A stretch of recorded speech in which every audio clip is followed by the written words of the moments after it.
Screen share करते हैं, धीरे धीरे बोलूंगा। हाँ, उम्मीद है आज एंटीबायोटिक लेने के बाद कल फिर आवाज मेरी ठीक हो जाएगी। हम लोग सिद्ध सिद्धांत पद्धति पढ़ रहे हैं, और सिद्ध सिद्धांत पद्धति में हम लोगों ने देखा था, इस तीसरे तृतीय अध्याय में हम लोग थे। और तृतीय अध्याय का नाम, जैसा कि हम लोगों ने सीक्वेंस से देखा था, पहला अध्याय है पिंड की उत्पत्ति हो रही है, कैसे सृष्टि की रचना हुई, पिंड कैसे उत्पन्न हुआ। फिर जब पिंड उत्पन्न हुआ तो विचार जागा कि पिंड क्या है, तो पिंड पर विचार किया, पिंड विचार द्वितीय अध्याय हम लोगों ने पढ़ा। और तृतीय अध्याय है हमारा, पिंड पर जब विचार हुआ तो पिंड का ज्ञान हुआ, पिंड संविद। तो पिंड संविद हमारा हमारा तृतीय अध्याय है। संविद में द्वितीय में हम लोगों ने देख लिया था डिटेल में कि 9 चक्र पढ़ना है, 16 आधार है, हाँ व्योम पंचक है, ये सारी चीजें हम लोगों ने डिटेल में पढ़ा जी हुआ था। डॉक्टर। और तृतीय में हम लोगों ने ये जाना था कि शरीर में ये आध्यात्मिक रूप से इसकी फिजियोलॉजी क्या है, एनाटॉमी क्या है। एनाटॉमी फिजियोलॉजी जान रहे हैं हम लोग, लेकिन आध्यात्मिक एनाटॉमी फिजियोलॉजी, एक एनाटॉमी फिजियोलॉजी होता है जो हम लोग को यूनिट 6 में पढ़ना है, जो डॉक्टर लोग पढ़ते हैं। लेकिन यह आध्यात्मिक एनाटॉमी फिजियोलॉजी बिल्कुल अलग है, दोनों को मिक्स नहीं करेंगे, अलग अलग रखेंगे तो आसानी से आप पढ़ पाएंगे। जब अच्छे से पढ़ लेंगे तब आप उसको मिलाने की कोशिश करें, जोड़ने की कोशिश करें, तो शायद आपको फायदा होगा। हम लोगों ने ये देखा था, ये शरीर रूपी जो पिंड है उसका आधार कच्छप को कहा गया, और कछुआ हमारे पाँव में तलवे में बताया गया। तो परीक्षा की दृष्टि से हो गया, आधार कौन है, आधार का स्थान क्या है, 2 सवाल बन गया। फिर हम लोगों ने पढ़ा 7 पाताल। हमने ये देखा कमर से नीचे पाताल का स्थान है। जो पाताल हम लोग कहते हैं, हमारे शरीर में ही वो पाताल है। इसमें हमने कहा था कि पाँव का अंगूठा, अंगूठे का अग्रभाग है, फिर पाँव वाला ऊपरी हिस्सा है, फिर एड़ी है। इस तरह से हम लोगों ने चार तो एंकल और नीचे वाले हिस्से में देख लिया था, 4 पाताल। फिर 3 पाताल हम लोगों ने उस ऊपर देखा था, इसमें पिंडली, घुटना और जंघा। देखिए क्या होता है, पढ़ाते कोई भी टीचर घोट करके पीकर नहीं आता है, पढ़ाते पढ़ाते वो भी पढ़ रहा होता है, पढ़ाते पढ़ाते याद हो जाता है। इससे मुझे स्थान अब याद हो गया कि पाँव का अंगूठा, अंगूठे का अग्रभाग, पाँव का ऊपरी हिस्सा, पाँव का एड़ी, 4 लोग यहाँ हो गए पाताल वाले। फिर हमने कहा पिंडली, फिर घुटना और फिर जंघा, 7 हो गए। जगह याद हो गया सब लोगों को। अब उसको सीक्वेंस में अगर आप याद कर लेंगे, कौन बताएंगे मुझे सीक्वेंस में, जगह मैंने बता दिया, सीक्वेंस पे कौन बताएंगे, हैंड रेज कीजिएगा जरा। सपना जी बताइए, सबसे पहले सपना जी का hand raise. Yes sir. Sir Patal, Talatal, Mahatal, Rasatal, Sutal, बीतल, अतल। हाँ, तो सुतल वितल अतल तो ऊपर वाला हो गया, पिंडली, घुटना, जंघा, सुतल वितल अतल। दिक्कत होती है नीचे के 4 वाला याद करने में। तो प्रियंका जी फिर से बता दें, आप बता दीजिए। सर पाताल, तलातल, महातल, रसातल, सुतल, वितल और अतल। ठीक, तो सीक्वेंस आपका ये बन रहा है, पाताल, तलातल, और उसके बाद तीसरे में आया, तीसरा क्या था, महातल। महातल। महातल, और चौथा आया रसातल। रसातल में हमने कहा था एड़ी को जब घुमाते हैं तो ज्यादा ताकत लगती है एड़ी को, तो रसातल वहां पर हमने कहा था, रसातल इससे याद। तो 4 ये हो गए, सुतल वितल अतल उधर याद कर लेंगे तो 7 हो गए। उदित जी आप भी बता दीजिए, नहीं तो नाराज हो जाएंगे। पाताल, तलातल, महातल, रसातल, सुतल, वितल, अतल। बहुत बढ़िया। ज्योति जी आप बताइए, स्थान बता दीजिए बस, हम मैच करते यस सर, पाताल लोक में पाँव के अंगूठे में, और तलातल है अंगूठे के अग्रभाग में, फिर महातल है ऊपरी भाग में पैर के, फिर रसातल है टखना या गुल्फ, शीतल है पिंडली में, वितल है घुटने में, और अतल है जंघा में। हैं। वाह, बहुत सही। उसके बाद हम लोगों ने देखा था 7 जो पाताल हैं उसके एक देवता भी हैं। देवता का क्या नाम है वंदना जी? रुद्र देवता। Sorry Rudra sir. कोई बात रुद्र देवता है। नहीं। रुद्र देवता के बाद हम लोगों ने 21 लोक देखा था, बस एक 21 ब्रह्मांड उसको कहा जाता है। लेकिन जब 21 ब्रह्मांड को हम लोगों ने देखना शुरू किया तो लोक की चर्चा आई। 21 लोक है हमारे शरीर में।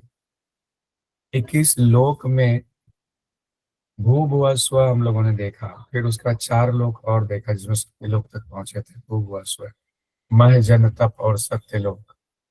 तो 3 पहले याद किया, 4 बाद में याद किया। 3 और 4 7 हो गए। फिर उसके बाद हमारा 14 लोक और ऊपर हमने देखा। तो शुरुआती 3 लोक के नाम और उसके स्थान कौन बताएंगे?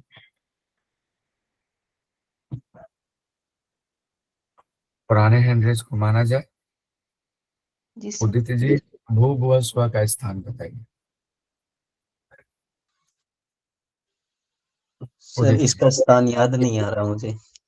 पढ़ के क्यों नहीं आए, मुझे ये भी बता दीजिए। क्यों नहीं पढ़ के? आप स्पेशल बैच में भी हो, वहाँ हो चुका है, वहाँ कई बार 4-5 ऑनलाइन टेस्ट हो चुका है इसी सिद्धांत पद्धति का। फिर आप ऐसे कहोगे तो मुझे बुरा लगता है। मैं तबीयत खराब में भी आपको पढ़ाने आया हूँ, क्यों? उम्मीद सॉरी से। सर। ठीक है, वंदना जी बता। जी सर, गुदा में भूलोक है, लिंग में भुवलोक है, और नाभि में स्वर्गलोक है। भू भुआ स्व। जी। प्रियंका जी, आगे के 4 लोग के नाम बताइए इस 3 के बाद। सर महलोक, जनलोक, तपोलोक और सत्यलोक। बहुत सुंदर। सपना जी बताइए, चारों लोग जो अभी प्रियंका जी ने कहा कौन सी जगह पे है, उसी में अलग अलग जगह पे है, कौन सा वो है ऐसा खास? सर महलोक जो है मेरुदंड के मूल में है, जनलोक मेरुदंड के छिद्र में है, तपोलोक मेरुदंड के नाल में है, और सत्यलोक मूलाधार में मेरुदंड के।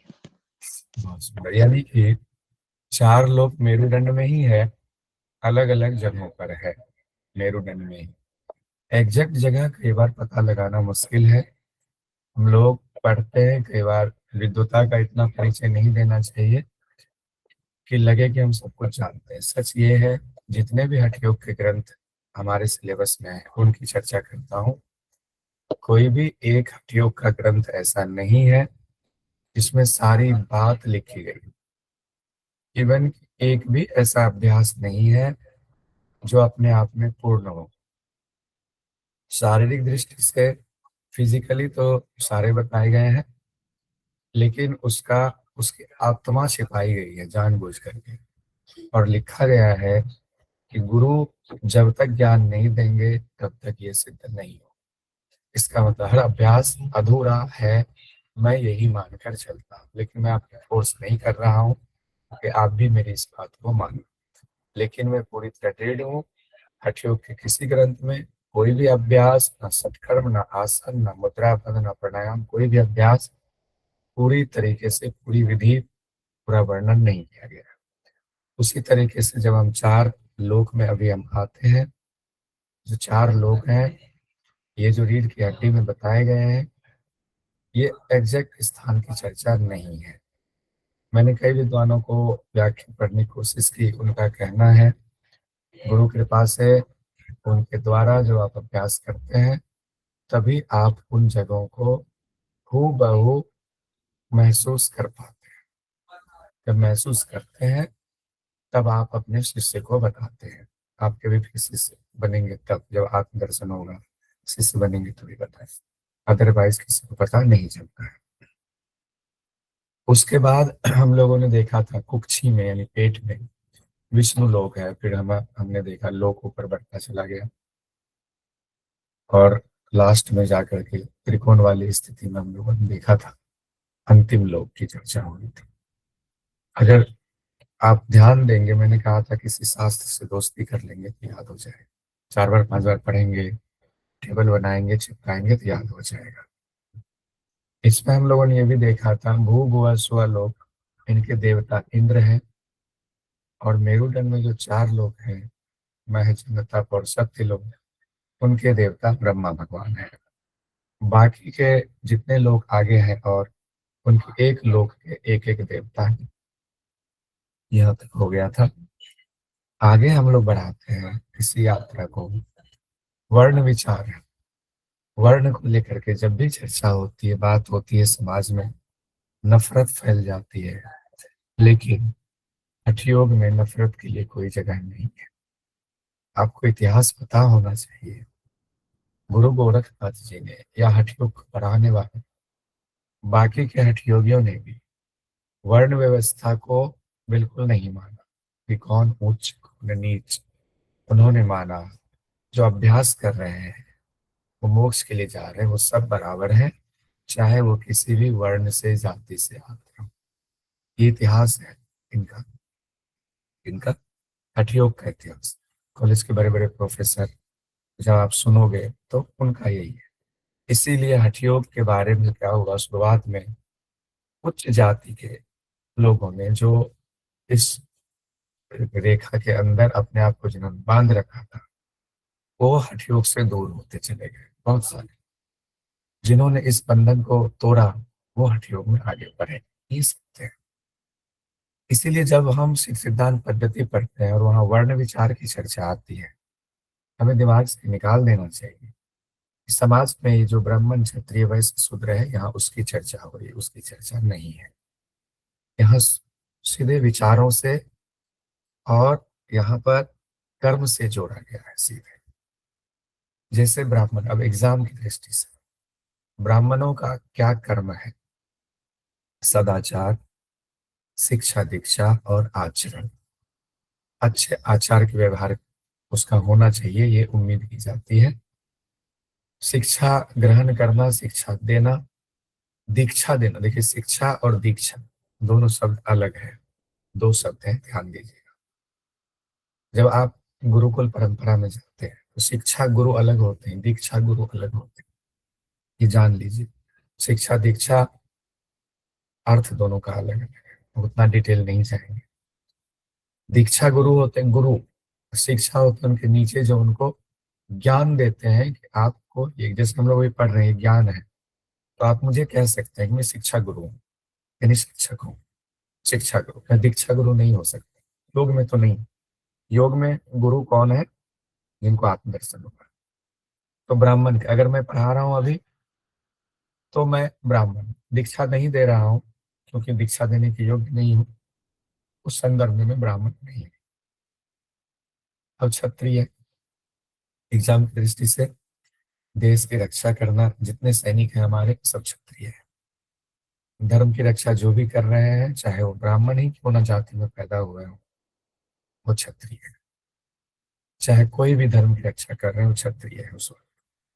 युद्ध जो कर रहे हैं वो क्षत्रिय है, न्याय के लिए युद्ध, देश की रक्षा के लिए युद्ध। वीरता दिखा रहे हैं, जो वीरता का गुण है क्षत्रिय गुण है।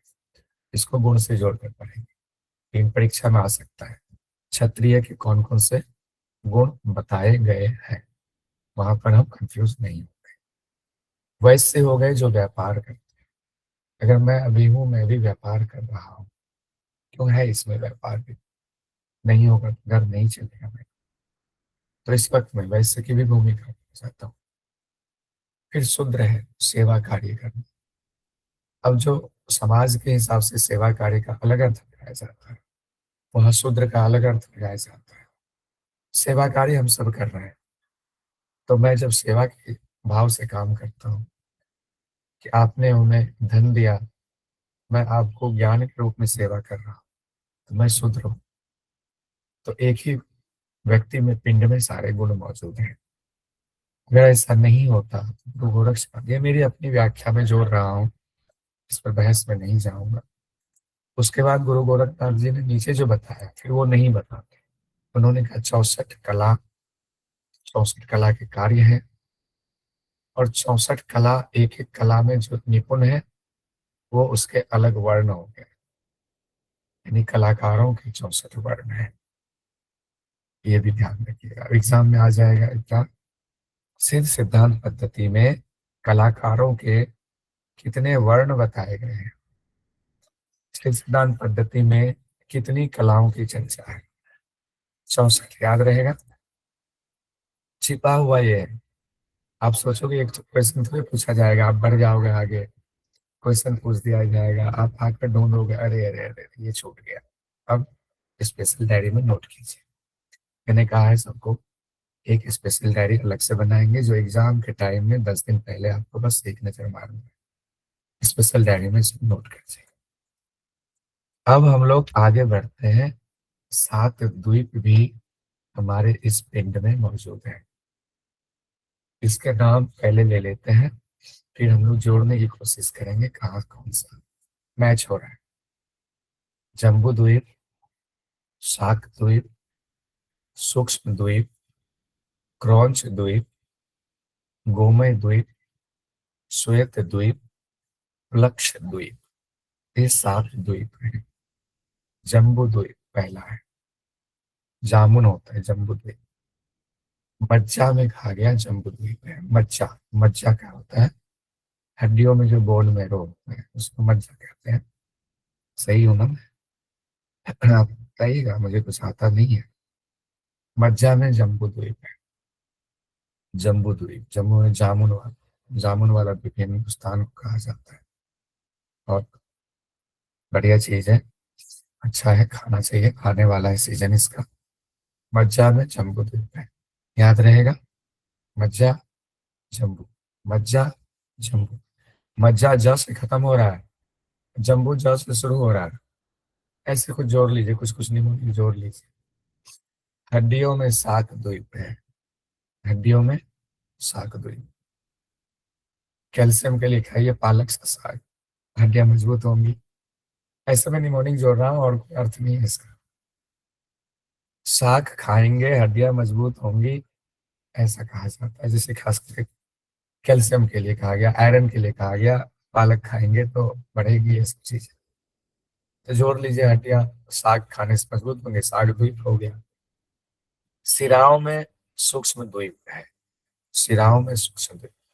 स से सिरा, स से सूक्ष्म। अब एक में तालव्य स है, एक में दंत स है, ध्यान दीजिएगा। लेकिन हम निमोनिक जोड़ने में फॉर्मूला ये सब नहीं देखते। स से सिरा, स से सूक्ष्म, सिराओं में सूक्ष्म द्वीप है। त्वचा में क्रौंच द्वीप है। त्वचा, चा, क्रौंच, च, दोनों च लास्ट में है। त्वचा में क्रौंच द्वीप याद रह जाएगा, दिक्कत नहीं होगी। त्वचा में क्रौंच द्वीप है, ठीक है। रोम में गोमय द्वीप है। रोम में गोमय द्वीप है। रोम में गाय का वास कर लीजिए, या गोबर का लेप लगाइए, रोम में पुलकित हो जाएगी। या गाय का मूत्र भी बहुत सारे लोग सेवन करते हैं शरीर के रोग दूर करने। निमोनिक के लिए बस कह रहा हूँ, रोम में गोमय द्वीप, बस, और कोई अर्थ नहीं है। मैं आयुर्वेद का जानकार नहीं हूँ, ऐसा आप सोच लें। नख में श्वेत द्वीप, नख में श्वेत। नख क्या होता है? जनरली थोड़ा श्वेत सा दिखता है। आजकल बहनें क्या करती हैं, नेल पेंट लगाती हैं। पहले श्वेत लगाएंगी, फिर उस पर कलरफुल लगाएंगी, डिजाइन बनाएंगी, अलग अलग डिजाइन। नेल स्टूडियो में जा करके 5-5 हजार रुपये लेता है सिर्फ नेल पेंट का, नेल स्टूडियो में। तो नख में श्वेत द्वीप हो गया। मांस में प्लक्ष द्वीप, मांस में प्लक्ष द्वीप, इसको याद कर लीजिए। और उदित जी के हिसाब से चलेंगे तो वो कहेंगे कुछ और ही, तो मांस में प्लक्ष द्वीप, ये एक याद कर लीजिए। तो निमोनिक बिठा लिया आपने, समझना है, बहुत याद करने की जरूरत नहीं। हालांकि इस सिद्धांत पद्धति में कुछ याद करना होता है, क्या करें। सुरेंद्र जी, आपको ना मैं पूरा वो भेज दूंगा जो अभी तक हो चुका है पढ़ाई, और आपको सारे पीडीएफ भी भेज दूंगा मैं। आप एड्रेस भेज देना, बुक भी भेज दूंगा। तो ठीक है। 7 समुद्र बात है, समुद्र भी है हमारे शरीर में। अभी जैसे मुझे कफ का दोष बढ़ गया होता है, पहले तो कफ का संचय हुआ, अब जैसे ये मौसम थोड़ी सी गर्मी आई, आप लोग और जो आयुर्वेद पढ़ रहे हैं यूनिट 7 में मैडम पढ़ा रही है, धूप जैसे बढ़ती है क्या होता है, शरीर के अंदर भी गर्मी है, पिघलना शुरू होता है, पिघलता बाहर निकलता है, कफ जमा। गलती मुझसे ये हुई, मैंने कुंजल क्रिया वगैरह जो भी मोरारजी देसाई से सीखा था वो सब उस बीच में नहीं किया, कर रहे होते तो दिक्कत नहीं, अब शुरू किया है। कहते हैं शादी के समय में कर रहे हैं तुरंत तो असर होगा नहीं, लेकिन फिर भी बहुत कंट्रोल में है, कुंजल से बहुत कंट्रोल। 7 समुद्र है, क्षार समुद्र, क्षीर समुद्र, दधी समुद्र, घृत समुद्र, मधु समुद्र, इक्षु समुद्र, अमृत समुद्र। ये भी हम लोग याद करेंगे। हाथ, क्षीर, दधी, घृत। देखिए क्षार, क्षीर, दधी, घृत, मधु, इक्षु और अमृत। पहले तो आपको ये नाम याद होने चाहिए। क्यों? क्योंकि एग्जाम में कई बार ये पूछा जाता है, सिद्धांत पद्धति के अनुसार निम्न में से कौन सा समुद्र नहीं बताया गया है या कौन कौन सा समुद्र बताया गया है। जब हमें पता होगा ये 7 नाम आसानी से कर लेंगे। इसमें कुछ नहीं है। क्षीर है, क्षीर हुआ दूध, दधी, घी। दूध, दधी, घी हो गया ना, तीनों दूध से रिलेटेड हो गया। कैसे? दूध, दही, घी। अब उसके बाद मधु हुआ और गन्ना हो गया, मधु और गन्ना, अमृत हो गया। ऊपर क्षार भी आया, क्षारीय। ठीक, अब देखते हैं कि इसमें क्या है। मूत्र क्षारीय होता है, मूत्र क्या होता है? क्षारीय होता है, तो उससे याद कर लिए, मूत्र में क्षार समुद्र। क्यों? क्षार समुद्र होता ही क्षार है, नमकीन होता है, समुद्र का पानी नमकीन होता है ना, मूत्र भी नमकीन होता है। क्यों? शिवाम्बु क्रिया बहुत सारे लोग करते हैं, शिवाम्बु क्रिया में मूत्र पान भी करते हैं, तो उसकी अलग विधि है, मुझे उसकी बहुत जानकारी नहीं है। एक बार मैंने कोशिश की पढ़ने की, लगा बहुत कुछ नहीं हो सकता है, जितना कर रहे हो उतना काफी है। तो मूत्र नमकीन होता है तो क्षार समुद्र याद हो जाएगा। क्लियर? लार, लार टपकता है ना, लार में कौन सा समुद्र है? क्षीर समुद्र। तो ऐसा याद रखिए, खीर को देख करके लार आ गया मुंह, खीर देखा नहीं लार आ गया, तो खीर में लार आ गया तो लार में खीर, क्षीर समुद्र। ऐसे खीर नहीं लिखा है, ध्यान दीजिए, लेकिन दूध से तो खीर बनता है, दूध से ही खीर बनता है, तो क्षीर समुद्र लार में हो गया। दधी कफ, कफ में दधी समुद्र है। दही भी मैं बहुत खाता हूँ, शायद उससे भी कफ बढ़ा होगा मेरा। क्योंकि मैं बिहार के मिथिलांचल का रहने वाला हूँ, वहाँ दही चूड़ा बचपन से हमने खाया है, तकरीबन रोज ही खाते रहे। दही चूड़ा, दही चूड़ा। यहाँ भी जब नाश्ता नहीं मिलता है मैं दही मंगाता हूँ, चिड़वा साथ में खा लेता हूँ। चूड़ा मतलब चिड़वा, दही चिड़वा में अभी भी बहुत खाता हूँ। तो कफ दधी समुद्र, मेद में घृत समुद्र। मेद, अब मेद और कफ कहेंगे क्या अंतर है? मेद जो है कफ का ही एक रूप है, आयुर्वेद में आप लोग पढ़ रहे हैं, मैडम पढ़ा रही बता रही, तो डिटेल नहीं जाएगी। मेद में घृत समुद्र कहा गया है। वसा में कहा गया है मधु समुद्र। वसा, वसा मतलब फैट, उसमें मधु समुद्र है। मधु खाएंगे ज्यादा, फैट बढ़ जाएगा, कोलेस्ट्रॉल बढ़ जाएगा, होता है ना। तो ऐसे याद रखना चाहिए। रक्त में इक्षु समुद्र, रक्त में इक्षु, इक्षु मतलब गन्ना। अब रक्त कितना मीठा तो होता है, रक्त नमकीन होता है, सब लोगों ने स्वाद लिया होगा कभी ना कभी, हाथ खड़ जाता है, मुंह में ले लिया। लेकिन इसको ऐसे याद रखिए, खून पीने की आदत होती है, हम छोटे थे अपनी मम्मी का खून पीते रहते हैं, खून मत पियो। और अभी जो मम्मी लोग हैं वो कहते हैं बच्चे से, खून मत पियो, मेरा खून पी गया हुआ, स्कूल क्यों नहीं जाता है, कोरोना में खून पी गया, हे भगवान स्कूल खुल जाए। इसलिए नहीं, बच्चे पढ़ेंगे इसलिए है, क्योंकि परेशान कर रहे हैं। खैर मजाक कर रहा है, माँ का भाव ये नहीं होता है। तो रक्त में इक्षु समुद्र। वीर्य, वीर्य को तो अमृत समान कहा जाता है। एकमात्र वीर्य ऐसी चीज है जो जिंदा है, बाकी चीजें तो जो शरीर से बाहर निकलती हैं सब गंदगी है, कान से निकले चाहे जहां से, नाक से निकले जहां से। वीर्य है जो जिंदा चीज है, इसीलिए वीर्य के बारे में कहा गया बिंदु।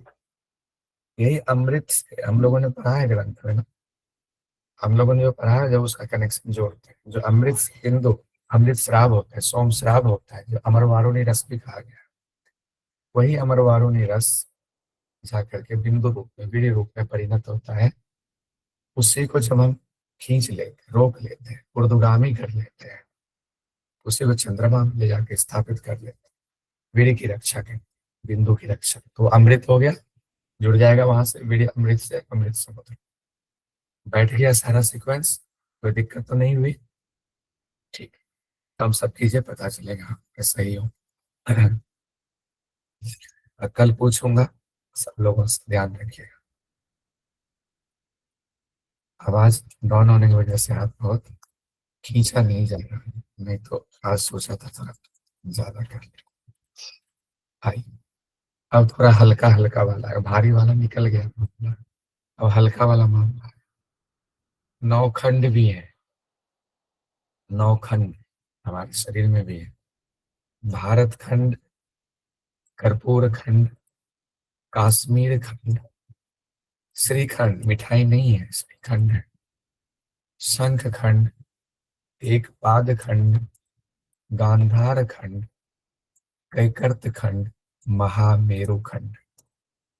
इसको याद करना पड़ेगा, इसका निमोनिक नहीं बना पाया तो 9 खंड पहले तो याद होना चाहिए, कौन कौन से खंड का नाम है। तो फॉर्मूला तो मैंने बताया ही हुआ है, एक बार देख करके बोल करके पढ़ेंगे, उसके बाद आंख बंद करके मनन करेंगे उसको, कौन कौन से हैं। तीसरी बार में उसको लिख जाएंगे कागज पे, उस दौरान जो दिक्कत आए फिर से एक बार देख लेंगे, चित्त में बैठ जाएगा, एग्जाम में कोई दिक्कत नहीं हो। भारत खंड, कर्पूर खंड, कश्मीर खंड, श्रीखंड, शंख खंड, एक पाद खंड, गांधार खंड, कैकर्त खंड और महामेरु खंड। ये हो गए आपके 9 खंड जो हमारे शरीर में है।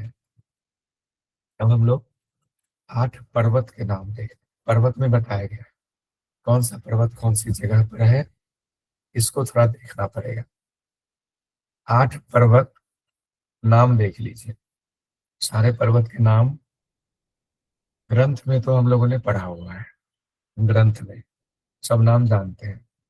सुमेरु पर्वत, सुमेरु पर्वत भगवद गीता में भी है मेरे ख्याल से, है ना, याद कीजिए। सुमेरु पर्वत, कैलाश का नाम तो बहुत सुनते हैं जब से सोशल मीडिया आया हो, फोटो ही फोटो देखते रहते हैं। कैलाश पर्वत, कैलाश के वासी शिव। हिमालय जानते ही नाम, हिमालय में ही तो कैलाश पर्वत भी है। मलय पर्वत, मलय पर्वत, तो मलय क्षेत्र हम लोग जानते हैं, मलय एशिया, मलेशिया कहते हैं ना, वहां से याद नाम रख लीजिए। मलय पर्वत भी है, मंदराचल पर्वत भी है।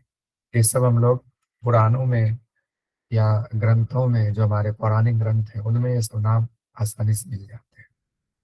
मंदराचल पर्वत, विंध्याचल तो ऐसे भी है, विंध्याचल तो है, जानते हैं इसको भी बहुत सारे लोग, विंध्यवासिनी देवी वहां रहती है, विंध्याचल। मैनाक पर्वत, ये भी नाम सुना हुआ है।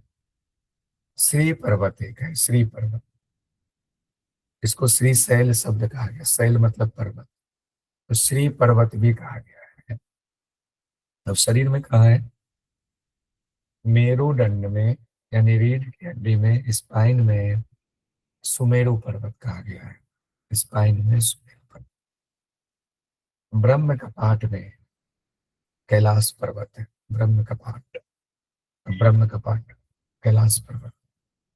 पीठ में हिमालय पर्वत, हिमालय का एरिया ज्यादा है, पूरी पीठ को दे लीजिए, हिमालय पर्वत हो गया पीठ।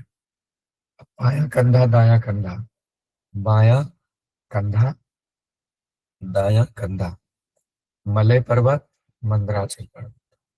माँ बाप, माँ और माँ वाला दोनों है ना, मलय मंदराचल। ये दोनों याद रखिए, बायां कंधा दाया कंधा, Malay Mandrachal, Malay Mandrachal, Malay Mandrachal. अब आते हैं हम लोग दाहिने कान में, बाएं कान, ये कान में भी है पर्वत। दाहिने कान में विंध्याचल पर्वत है, बाएं कान में मैनाक पर्वत है, बाएं कान में मैनाक पर्वत है। और ललाट में श्री, श्री हो गया, ललाट में श्री, बबूत लगाते हैं ना, श्री पर्वत ललाट में हो गया। और उंगलियां भी है हमारी, उंगलियों में भी पर्वत है, उप पर्वत है, उप पर्वत, छोटे छोटे पर्वत, पर्वत श्रृंखलाएं छोटी छोटी कहाँ है, उंगलियों में छोटे छोटे पर्वत है। ये हो गया हमारा 8 पर्वत और उप पर्वत की चर्चा। अब आगे हम लोग देखते हैं, ये पढ़ने की जरूरत नहीं क्योंकि ये तो पढ़ चुके हैं, ग्राफिक्स एक अलग से बनाया होगा, ये मैंने बस तस्वीर एक अलग बना दी थी, थोड़ा सा याद रहे देख करके, इसीलिए नोट्स में आपको मिल जाएंगे सारा। अब हम लोग आते हैं 9 नदियों की चर्चा है। 9 नदी भी हमारे शरीर, कितनी चीज है, और हम जो है रोते रहते हैं, सब कुछ हमारे पास है फिर भी रोते रहेंगे। देखिए 9 नदियां, कौन कौन सी नदी, पीनसा नदी, गंगा नदी, यमुना नदी, चंद्रभागा नदी, सरस्वती नदी, विपाशा नदी, शतरुद्रा नदी, श्रीरात्रि नदी, नर्मदा नदी। नाम तो इसमें से 4-5 का ही सुना होगा जनरली, गंगा यमुना सरस्वती नर्मदा कॉमन नाम है, गंगा यमुना सरस्वती नर्मदा 4 सुना हुआ है, 5 अलग है, 5 अलग देख लीजिए, पिंसा, चंद्रभागा, विपाशा, शतरुद्रा, श्रीरात्रि, 5 नाम अलग है। याद कैसे करेंगे, पी लीजिए गंगा यमुना का पानी, चंद्रभाग खुल जाएंगे आपके, पी लीजिए गंगा यमुना का पानी, चंद्रभाग खुल जाएंगे आपके, फिर सरस्वती का वास होगा, फिर 4 इधर याद रख लीजिए, इतना सीक्वेंस नहीं बिठा, विपाशा, शतरुद्रा, श्रीरात्रि और नर्मदा, अंतिम में नर्मदा, माँ नर्मदा को अंतिम में रख लीजिए, माता ने सबको आगे कर दिया, माँ नर्मदा अंतिम में है। 9 नदी हो गई। अच्छी बात यह है यहाँ पर अलग अलग जगह नहीं बताया गया शरीर में, याद करने की झंझट से थोड़ी मुक्ति मिली। अगर इसमें भी होता, बाएं हाथ की जो है नाड़ी में ये है, दाहिने हाथ की नाड़ी में और दिक्कत हो जाए। 9 नदियां नाड़ियों में स्थित है, बस एक आ गया। चलिए, गुरु गोरखनाथ जी को लाख लाख धन्यवाद, यहाँ पर छोड़ दिया। 9 नदियां 9 नाड़ियों में स्थित है। अन्य छोटी नदी नाले भी है हमारे शरीर में, बाकी तो 72,000 नाड़ियां हैं, उनमें है 72,000 नाड़ियां कहा गया, उनमें छोटी नदी नाले मौजूद हैं। ऐसे शरीर चलता है हमारा। आइए, एग्जामिनर क्या पढ़ के क्या पूछते पता नहीं। चलिए, अब हम लोग देखते हैं, नक्षत्र है, राशि है और ग्रह, नक्षत्र, राशि और ग्रह, ठीक है। ये उतनी ही नक्षत्र हैं जितना हम लोग पढ़ते हैं किसमें, ज्योतिष में, जानते तो 27 नक्षत्र। जैसे ज्योतिष के बारे में ना वशिष्ठ संहिता में भी बहुत दिया हुआ, बहुत, लेकिन हम लोग वशिष्ठ संहिता में उतना पोर्शन हटा देते हैं जनरली, फिर भी थोड़ा सा जो पढ़ते हैं उसमें ये सब आता है, राशि, ग्रह, नक्षत्र आता है वहां। 27 नक्षत्र, 12 राशियां, 9 ग्रह, 15 तिथि, कॉमन है, जितने हिंदुस्तान में लोग हैं मान के चलता हूँ सबको ये चीज अवेयर है, इससे एटलीस्ट परिचित है कि हाँ 27 नक्षत्र होता है। जैसे अभी किसी से पूछें कौन सा नक्षत्र चल रहा है, कोई ना कोई चल रहा होगा, हथिया नक्षत्र चलता है, खूब बारिश होती है, ऐसे ही अलग अलग नक्षत्र होते 27।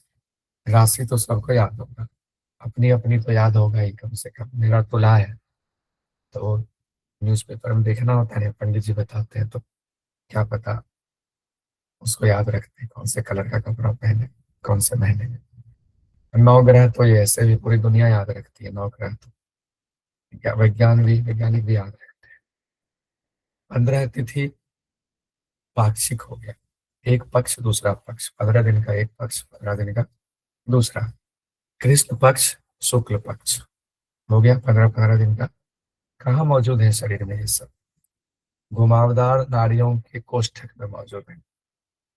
बहुत जो 72,000 नाड़ियां हैं शरीर में, वो अलग अलग जगहों पर गई हुई हैं, तो उनके कोष्ठ में ये सारी चीजें मौजूद है। क्लियर है? चलिए, बहुत समय नहीं लेते हैं। अब देखिए, ताराओं का समूह भी मौजूद है हमारे शरीर में। अनेक ताराओं का समूह जो ब्रह्मांड में है, हमारे शरीर में भी है। कहाँ स्थित है? रक्त के वेग में स्थित है। रक्त में तो बहुत सारी चीजें हैं, उसी में ताराओं का समूह भी मौजूद है। अब कहा गया है स्वर्ग, नरक और बंधन मुक्ति 4 चीजें। इसी जगत में स्वर्ग है, इसी जगत में नरक है, इसी जगत में बंधन है, यही मुक्ति भी है। अगर आप सुखी हैं, मन से सुखी, पैसों से नहीं, सिर्फ पैसे जरूरी है, लेकिन अगर आप दिल से सुखी है, मन से, चित्त से सुखी हैं, आपके लिए यही स्वर्ग है। स्वर्ग है ना? प्रेमानंद जी महाराज सुखी हैं, स्वर्ग में है। जो दुख का अनुभव है, अगर हम मानते हैं कि सब दुख रूपी ही है, किसी ने कुछ कह दिया दुख में हो, नरक वही है। कर्म में बंधन, आसक्ति वाला कर्म बंधन है, अनासक्ति वाला कर्म, निर्विकल्प वाला कर्म मुक्ति है। 4 चीजें, बहुत रुकने की जरूरत नहीं है, व्याख्या की जरूरत नहीं है। फिर कहा गया जब आत्म स्वरूप का ज्ञान होता है, यानी आपके अंदर जो आत्मा है उसका ज्ञान होता है, तो अपूर्व शांति मिलती। अपूर्व शांति, आत्मा क्या है? मुश्किल चीज है इसका जवाब देना, नहीं दे सकते जवाब। अद्वैत के हिसाब से आत्मा आए ना, सब कुछ आत्मा ही है। वहां ब्रह्म कोई भी आत्मा के रूप में ही परिभाषित किया गया है। अगर सब कुछ ब्रह्म है और सब कुछ आत्मा ही है, जितने जगत में प्राणी है सबकी आत्मा एक ही है, फिर तो हमारे बाहर जो है यहाँ भी आत्मा है, ये माउस ये भी आत्मा है, आत्मा से परे कुछ भी नहीं है।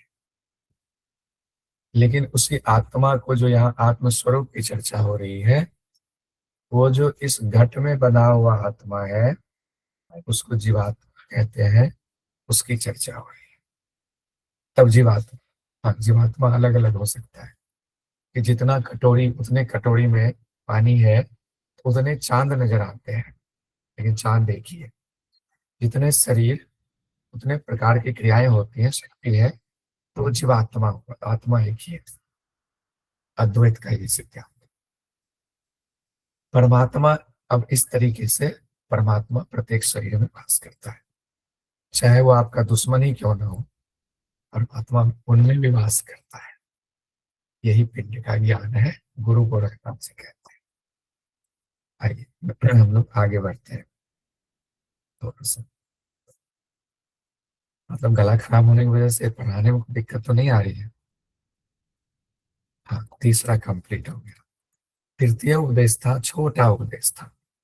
इतनी चीजें थी, कल थोड़ा सा और पढ़ा दिया था, आज उसको रिवीजन भी कर लिया। आगे हम लोग थोड़ा सा चतुर्थ में भी पढ़ेंगे, क्योंकि टारगेट ये है बृहस्पति, शुक्रवार, शनिवार तक इसको सिद्धांत को कंप्लीट करना है, ताकि रविवार को ऑनलाइन टेस्ट हम लोग दे पाए। इसका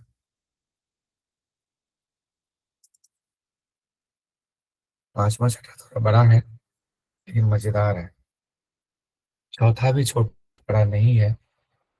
चौथे में बताइए नाम क्या होगा चौथे का? तो पिंडाधार। पिंडाधार। पिंडाधार। अंदाजा लगाइए, आपने पढ़ा पिंड उत्पत्ति, शरीर की उत्पत्ति हुई भगवान शिव से, मूल शक्ति वही हुई जो पढ़ा हमने। फिर हमने पढ़ा विचार, पिंड पर विचार किया, विचार किया तो हमने देखा चक्र है, 16 आधार है, अष्टांग योग भी हम लोगों ने देखा उससे द्वितीय अध्याय में। विचार किया सब कुछ जानने के बाद तृतीय में हमने अभी पढ़ा कि अरे बाबा, इसमें तो पूरा ब्रह्मांड समाया होगा शरीर में, अति उत्तम। चौथे में जब आएंगे तो आपने कहा चौथे का नाम है पिंड आधार। क्या होगा आधार? आधार के बारे में क्या हो सकता है, कुछ अनुमान लगा सकते हैं? क्या है आधार? सर कुल अकुल की चर्चा। कुंडलिनी शक्ति। कुंडलिनी शक्ति, उसको आधार, कुंडलिनी शक्ति की चर्चा इसमें ज्यादा है। बहुत सुंदर। तो आधार हम लोग पढ़ेंगे अपने शरीर का। भले इतना पढ़ लिया, कुंडलिनी नहीं जगाएंगे तो दिक्कत है। अभी हम लोग पशु के समान है, ये मैं नहीं कह रहा हूँ, घिरन ऋषि ने कहा हुआ है, जिनकी कुंडलिनी नहीं जागी है पशु के समान। पढ़िए ग्रंथ में, मैं नहीं कह रहा, माफी मांगता हूँ, उस श्रेणी में मैं भी आता हूँ, उनके हिसाब से पशु हूँ। तो कोशिश कीजिए, गुरु ढूंढिए। हम लोग जो अभ्यास करते हैं हठ योग का, वो सिर्फ शरीर को थोड़ा स्वस्थ रखने के लिए है, मन को शांत रखने के लिए। कुंडली जागरण उससे नहीं होगा, नहीं होगा, नहीं होगा, नहीं होगा। जब आप छठे अध्याय में पहुंचेंगे इसी ग्रंथ के, वहां पर ये बात लिखा हुआ है, वहां पर मैं साबित कर दूंगा गुरु गोरखनाथ जी के द्वारा। आइए, चतुर्थ अध्याय पिंड आधार। पिंड आधार में कुल अकुल का भेद बताया गया है। कुल, जिनका कुल है, कहते हैं किस कुल खानदान के हो, कहते हैं ना बात, किस कुल खानदान के हो। और जब कुंभ में जाते हैं तो वहां जो नागा बाबा लोग होते हैं, उनका कुल पूछते हैं, पूछेंगे तो जवाब देंगे क्या? कोई कुल नहीं, वो अकुल है। तो अपने आप कहते हैं हम अकुल है, भगवान शिव के कुल से लोग अकुल है। यानी एक कुल है जिनमें, जिनका नाम है, एक अकुल है जिनका कोई नाम नहीं। अकुल हो गए भगवान शिव, वो शक्ति। अकुल हो गए हम लोग, यानी उनकी शक्ति से उत्पन्न हुई सृष्टि।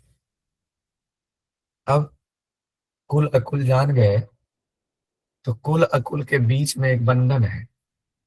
कुल को अकुल से मिलाना है, लेकिन उसके बीच में एक बंधन है, वो बंधन है कुंडलिनी शक्ति, यानी दरवाजा है कुल अकुल के बीच। जब तक दरवाजा नहीं तोड़ेगा कुल, तब तक वो अकुल मिल नहीं सकता है। तो चतुर्थ अध्याय में यही चर्चा की गई। तो दरवाजा क्या है, दरवाजा को जानो, कैसे जागृत करना है, थोड़ी सी चर्चा है जिज्ञासा जगाने के लिए, ताकि हम गुरु ढूंढ पाओ। क्या है? देखिए, पहले कहा गया निजा शक्ति। निजा शक्ति आधारभूत चेतना स्वरूप है, ये आधार शक्ति है। निजा शक्ति को कहा गया आधार शक्ति। शिव की सृष्टि की जब इच्छा हुई तो उन्होंने निजा शक्ति के द्वारा ही सृष्टि की रचना की है। पहले निजा शक्ति आई थी। शक्ति, 5 शक्ति की चर्चा एक बार कोई बता देंगे? 5 शक्ति का नाम देखे, याद है? निजा अपरा सूक्ष्म कुंडलिनी। आपने कहा निजा शक्ति, पराशक्ति, अपराशक्ति, सूक्ष्म शक्ति, कुंडलिनी शक्ति। सुंदर, बहुत सुंदर। कुंडलिनी शक्ति लास्ट में, ठीक है। सबसे शुरू में हम लोगों ने पढ़ा था। कुल का अर्थ है शक्ति, अकुल का अर्थ है शिव। शक्ति से हम लोग उत्पन्न हुए, हम लोग शक्ति के संदर्भ में आते हैं और शिव से मिलन करने की हमारी इच्छा होती है। यानी अकुल शिव है और शिव की शक्ति यानी सृष्टि कुल है। बात हो गई ऊपर। कुल की 5 शक्ति बताई जा रही है। कुल की अब यहाँ चतुर्थ उपदेश में 5 शक्ति बताई जा रही है।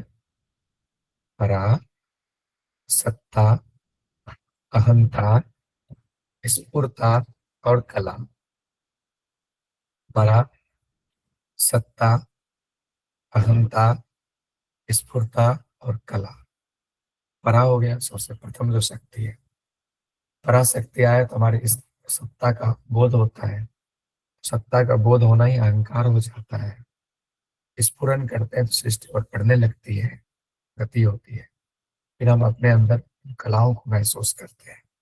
जैसे इसके सिद्धांत पद्धति में चंद्रमा, सूर्य और अग्नि की कलाओं की चर्चा है। ये बता दीजिए। हैंडरेज 17, 13, 11। हैंडरेज कीजिए। 17 कला किसमें है, किसकी बताइए? वंदना जी बताइए। चंद्रमा की 17 कलाएं हैं। बहुत बढ़िया। ज्योति जी 13 कला किनकी बताएंगे? सूर्य की। और कोई हैंडरेज? हेमलता जी 11 कला किनकी है? अग्नि की सर। अग्नि। अकॉर्डिंग टू सिद्धांत पद्धति, दूसरे ग्रंथ में नहीं, किसी ग्रंथ में कम भी बताया गया है तो थोड़ा सा बहस में नहीं पड़ेंगे। नहीं सूर्य की इतनी होती है, नहीं चंद्रमा की इतनी होती है। नहीं, योग करने वाला बहस नहीं करता, कभी नहीं करे। दूसरे कोई कह रहे हैं, हाथ जोड़ करके मान लेगा, प्रसन्न होकर हट जाएगा, बहस नहीं। मैंने एक किताब लिखी, ग्रंथ अष्ट संग्रह, मेरे गुरु जी आए हुए थे, उनके चरणों में समर्पित किया। वहाँ एक और व्यक्ति थे, बाहर निकले थे, लोगों ने कहा पुस्तक लिखी है, मुझे भी दो, मुझे भी दो। एक व्यक्ति थे जो केवल धाम से पढ़ के आए थे, उन्होंने कहा अरे बेकार है सब, केवल धाम से बढ़िया पुस्तक किसी की नहीं होती। एक मेरे मित्र थे, लाल बहादुर शास्त्री के पास हाथ पढ़े हुए थे, उन्होंने कहा ऐसा कैसे? ठीक है, वो भी ठीक है, दूसरा भी कैसा? अरे नहीं, इससे अच्छा कोई संस्थान ही नहीं है। तो मैंने देखा विवाद बढ़े ना, मैंने कहा अरे कोई नहीं, आइए मैं आपको पुस्तक देता हूँ। मैंने वहां से उनको भी हटाया, तो विवाद नहीं। फिर उन्होंने कहा विवाद नहीं, कोई कहे कि हम सर्वश्रेष्ठ है, हाँ है, खुश हो जाइए। इसमें खुश होना मतलब तंज से खुश नहीं होना है, उनके ऊपर हंसना भी नहीं है। नमस्कार, हाँ, कोई बात अच्छा, मन में कोई भाव नहीं, ये नहीं मन में अरे अपने आप श्रेष्ठ समझते, ये भी भाव नहीं आना चाहिए। ठीक है, अहंता का भाव नहीं आना चाहिए। उसी तरह 17 कला। सर अगर कोई गलत बोल रहा है तो उसे सुनना भी तो नहीं है ना सर। हट चाहिए, मत बहस में पड़िए, एनर्जी को बचाइए। आपकी जब आभा बढ़ेगी ना तो गलत बोलने वाला आपके सामने नतमस्तक हो जाएगा। उनको झुकाने में अपनी एनर्जी लगाएंगे, अपने को बढ़ाने में आपकी एनर्जी घट जाएगी। अपने को बढ़ाइए, वो खुद नतमस्तक हो जाएगा। हाँ, पुरुषार्थ करना है जब जरूरत हो कि बिना विरोध किए नहीं, अब वो सामने ही हट जाए, नहीं जाने देंगे तुमको, जब तक नहीं बताओगे, जब तक नहीं, तब तो पुरुषार्थ करना पड़ेगा। वो अंतिम हथियार होता है, अंतिम है। तो अब आते हैं हम लोग आगे। 17 चंद्रमा की कला बताई गई है सिद्धांत पद्धति में, तो बताई गई। सूर्य की कला बताई गई है, 13 तो बताई गई। 11 अग्नि की बताई गई है, बताई गई। कोई बता सकते हैं अंतिम कला तीनों की, जिसको निज कला कहा गया है, नाम एग्जाम के लिए महत्वपूर्ण है, बताइए। ज्योति जी।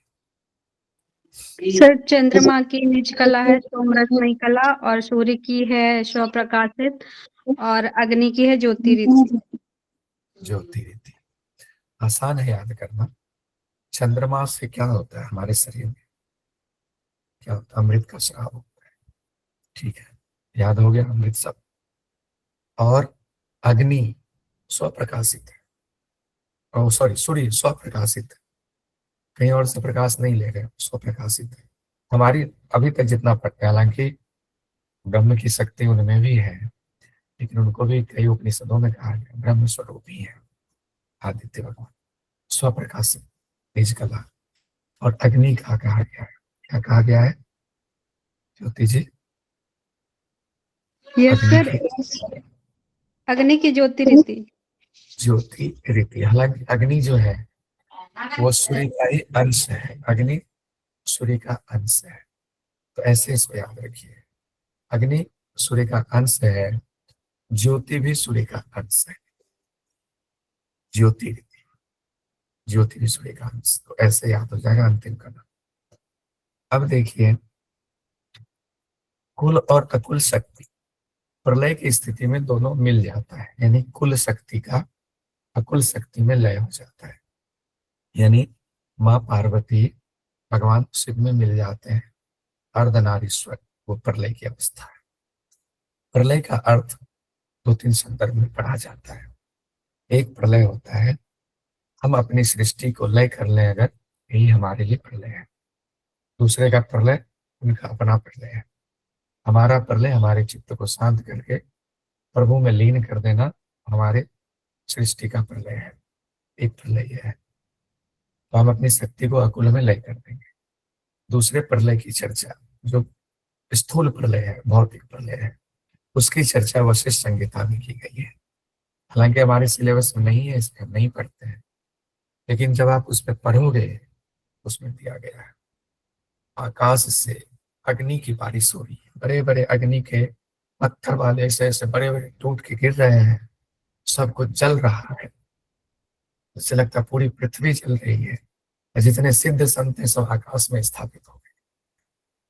जो आत्मदर्शन वाले हैं कोई फर्क नहीं पड़ता, आकाश में आसमान में स्थापित हो। यहाँ हाहाकार मचा है। तो एक वो कुल प्रलय की चर्चा है, खैर उसमें नहीं जाते हैं। कुल शक्ति हमेशा अकुल शक्ति में मिलने को तत्पर रहती है। हम लोग हमेशा भगवान की पूजा आराधना करते, क्यों? दर्शन दे दो, दर्शन दे दो दर्शन। कोई पैसों के लिए करता है, लेकिन पैसे जब मिल जाते हैं उससे भी मोह खत्म होता है। जब तक नहीं मिलता तब तक मोह है। मिल गया कितना भोगेंगे, भोगने के बाद मोह खत्म हो जाए, वैराग्य हो। यानी कि कहीं ना कहीं इच्छा भले स्टेप बाय स्टेप आता है, स्थूल से सूक्ष्म की तरफ आता है, लेकिन अंत में जो अंदर जिज्ञासा है, मिलने की तत्परता है, उस अकुल से उस शिव से सब में है। कोई थोड़ा नजदीक पहुंचा है, कोई दूर है तो स्थूल रूप में है, नजदीक पहुंचा सूक्ष्म रूप में। जो पहुंच गया उसने अपनी सृष्टि का प्रलय कर दिया। प्रलय के समय जब कुल का अकुल में लय हो जाता है, वो स्थिति भगवान शिव की निजा शक्ति के रूप में शेष रहती है। यानी हम सब जब लय हो जाएंगे, हम ही निजा शक्ति बन जाएंगे, ऐसा समझ सकते हैं भगवान शिव के लिए। सोचिए हम सब शिव हैं की शक्ति है, तो किसी से नफरत क्यों? हालांकि फिर भी हो जाती है नफरत, हो जाती है। लेकिन जब ये पढ़ते हैं, इसलिए पढ़ना जरूरी है, तो लगता है उस समय जो हमने नफरत किया था गलत था, नहीं होना चाहिए। तो मन में पश्चाताप होता है, और इस पश्चाताप को उनके सामने कभी मत रखिएगा भौतिक जगत में, नहीं तो आप फंस जाएंगे। अंतर मन में रखिए, अंतर मन में सुधारिए, दूसरों के सामने मत बोलिए, नहीं तो आपको पकड़ लेंगे, गर्दन पकड़ लेंगे। तुम्ही तो बोला था इसका मतलब तुम ही गलत हो, तब तो भौतिक जगत में आप फंस जाएंगे। आंतरिक जगत में भाव रखिए, धीरे धीरे सब ठीक हो जाएगा। ध्यान रखिएगा। सृष्टि की स्थिति में यही पराशक्ति चर अचर के रूप में व्यक्त होता है, फिर अव्यक्त हो जाता है प्रलय में। प्रलय में क्या होता है? शिव शक्ति का प्रलय खराब चीज नहीं है, प्रलय सबसे उत्तम चीज है, जहां आप शिव को प्राप्त कर लेते हैं। अभी प्रलय नाम से डर लगता है, 2 बांस पानी आ जाएगा, डूब के मर जाएंगे, भोग तो नहीं कर पाएंगे, हमारे बच्चों का क्या होगा? नहीं, ये समरस है। प्रलय मतलब समरस, देखिए लिखा हुआ। प्रलय के वक्त शिव शक्ति समरस होने पर वह एक शिव ही शेष रह जाता है। प्रलय सब मत डरिएगा, ठीक है? तो कुंडलिनी है, और मैंने किसी तरीके से समय काटा, पता नहीं मैंने कितना अच्छा पढ़ाया नहीं पढ़ाया, समय काट लिया। अब कल कुंडलिनी पढ़ेंगे। आज दवाई लेता हूँ, गरारे खूब करता हूँ, कल गला ठीक करके आएंगे। कुंडलिनी शक्ति के बारे में जितना बताया गया है जानेंगे। तो आज सवाल भी नहीं ले पाऊंगा। एक ओंकार 3 बार शांति भरेंगे श्वास। चैंट